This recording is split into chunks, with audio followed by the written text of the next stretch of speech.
안녕하십니까. 2026학년도 전공자율 선택제에 대해서 설명드릴 제주제일고등학교 교사 주주윤입니다. 자, 전공자율 선택제에 대해 설명드리도록 하겠습니다. 전공자율 선택제는 이제 대학 입학 후에 학생들이 자유롭게 수강 신청을 하고 수강하면서 2학년 때 전공을 자율적으로 선택할 수 있게 만든 제도인데요. 이게 교육부 지침으로 인해서 지방거점 공립대학 포함해서 수도권에도 집중적으로 이제 형성이 되고 있습니다. 이것도 유형이 있는데요. 첫 번째 유형 보시면 대학 내 모든 전공 자율을 선택으로 학생의 전공 100%를 자율 선택을 보장하는 경우가 있고요. 두 번째를 보면은 인문계열과 자연계열 이렇게 따로 모집을 하고 인문계열은 인문계열 학과 안에서 자연계열은 자연계열 학과 안에서 선발을 해서 뽑는 경우가 있습니다. 근데 여기 보면 다소 오해 소지가 있는 게 모든 100% 자율 선택을 보장한다고 되어 있지만 나중에 설명드리겠지만 사범대나 의치한약수 이런 특정 학과들은 이제 선택이 불가한 부분이 있습니다. 자, 건국대학교 자료를 좀 가져왔는데요. 이제 학과 모집과 자율전공 학부 봤을 때 이제 뽑는 기준이 좀 다릅니다.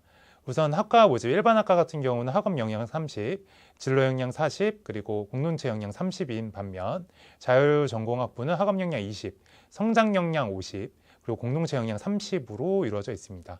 성장 역량이라는 점은 아무래도 자율전공학부다 보니까 이제 전체적으로 고루 학생들의 종합적인 탐구 역량과 문제 해결력을 보겠다라고 볼 수 있는데요.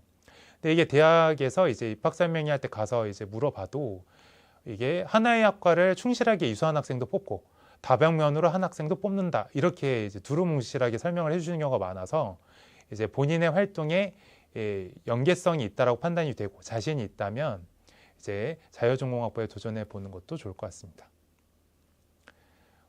교과 전형과 종합 전형으로 구분을 할 수가 있는데요. 우선 전공자율 선택제 주요 특징 교과 전형을 먼저 보면은 경희대부터 보면은 교과 70에 서류 30% 보고 있고요. 고려대 같은 경우는 서류 20, 그리고 성균관대 한양대는 교과 100%로 이제 운영이 되고 있고 건대는 서류 30으로 운영을 하고 있습니다. 그래서 전체 퍼센트 중 44.5%를 교과 전형으로 선발하고 있고요. 종합 전형 같은 경우가 좀 더 54.7%로 더 많습니다. 그래서 고려대 같은 경우 보면은 이제 최저학력 기준도 있습니다. 그래서 보면은 내기하 8, 한국사 4등급 이내는 아까 세 번째 챕터에서 봤던 교과 전형, 학업우수 전형 커트라인과 같다는 걸 볼 수 있고 여기서도 학업우수라고 나와 있습니다. 그래서 서울대 직교원 일반도 최저학력 기준이 나와 있기 때문에 이 표를 참고하셔서 최저학력 기준을 꼭 확인하시는 게 좋을 것 같습니다. 제가 이제부터 보여드릴 자료는 제가 전공자율 선택제가 생기면서 인원을 이렇게 대규모로 뽑는 것을 보고 이제 이렇게 대규모로 뽑을 거면 이전에 이제 작년과 다르게 인원을 어느 정도 감축을 하고 이걸 신설했을 거기 때문에 어느 학과에서 인원을 어느 정도 감축했는지가 좀 궁금증이 들었습니다. 그래서 일일이 제가 좀 파악을 해봤는데요.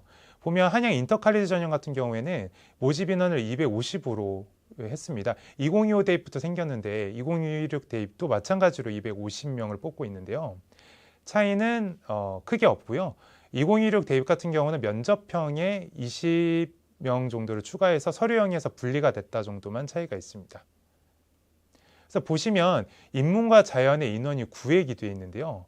그래서 제가 어느 정도 인원이 각 이제 분야별로 감축됐는지 조사를 해보니 인문에서는 80명이 감축되었고 자연공학에서는 170명이 이제 감축이 됐더라고요. 그럼 자율전공에서 250명 중에 어느 정도 인원을 확보했는지 조사를 해보니까 인문은 35명을 고정값으로 뽑고 자연공학은 115명을 확보하였습니다. 그건 이전 지금 이 페이지 참고하시면 쉽게 계산할 수가 있는데요. 그래서 확보 비율이 이 자연공학 쪽이 24% 정도 더 많은 것을 확인할 수가 있습니다. 이거는 아까 말씀드렸던 2026 대입인데요. 인원수도 똑같고 학생부 종합에서 면접형으로 서류형에 있는 인원을 조금 뺀 것 말고는 차이는 없습니다. 그래서 제가 말씀드리고 싶은 거는 자율 전공 선택제가 되면서 이제 인문 계열의 인원수를 감축하고 이과 자연공학 계열의 인원수를 늘리는 경향이 대학마다 조금 늘어나진 않은지 그런 것들이 궁금해서 이 한양대만으로 그걸 판단하기에는 좀 일반화의 오류가 발생할 수 있기 때문에 한 학교를 더 조사를 해봤는데요. 바로 연세대입니다. 연세대는 2026 대입부터 진리자율학부라고 해서 전공자율 선택제를 운영을 하게 됐는데요. 보시면 인문은 128명, 자연은 136명 모집을 하고 있습니다. 그래서 한양대와 마찬가지로 인문과 자연공학 계열에서 각각 몇 명씩을 감축했는지를 확인을 해보니까 인문은 130명을 감축했고 자연공학은 110명을 감축을 했고요.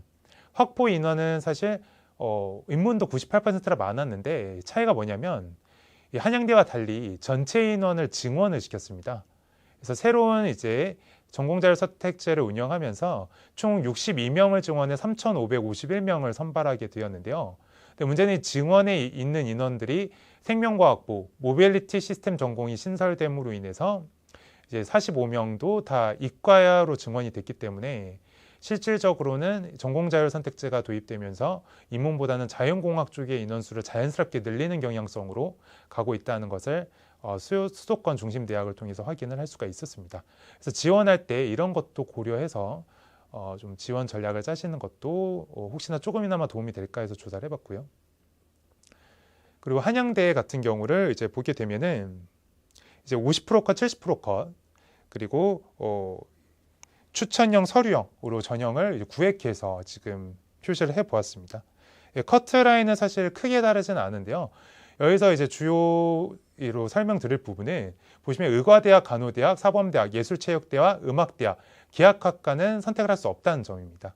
아까 전반부에 설명드린 것처럼 전공자율 선택제로 해서 이제 자유전공학부에 들어가면 모든 학부를 다 선택할 수 있는 줄 알 수 있지만 특정 대학, 특정 학과는 선택이 불가하기 때문에 본인이 가고 싶은 이제 학과가 전공자율 선택제에 포함이 안 된다면 자유전공학부에 지원해서는 안 될 거고요.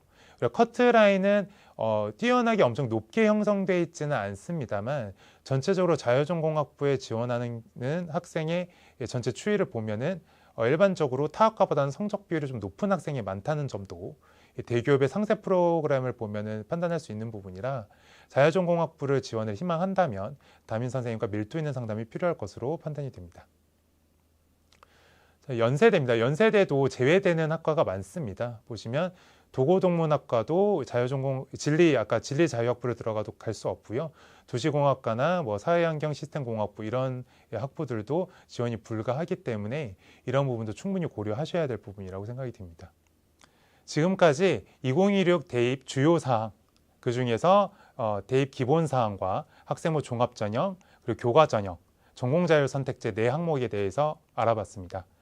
지금까지 시청해 주셔서 너무 감사드리고요. 이 지금 유튜브를 시청하시면서 열심히 공부에 매진하고 있을 고3 및 고등학교 학생들, 그리고 항상 이제 학생들을 응원해 주신 학부모님과 일선학교 교사분들에게 다시 한번 감사하다는 말씀 드리고 싶고요. 학생들이 열심히 노력하는 만큼 저희 교사들도 최선을 다하고 있습니다. 학부모님들께서 항상 관심 가져주시고 응원해 주시는 덕분에 항상 이제 즐겁게 이제 교직에 임하고 있고요. 항상 학생들을 위해 최선을 다해서 학생들이 원하는 학교에 진학할 수 있도록 제주도 모든 교사들이 열심히 하고 있다는 점 꼭 믿어주셨으면 좋겠습니다. 정말 감사드립니다.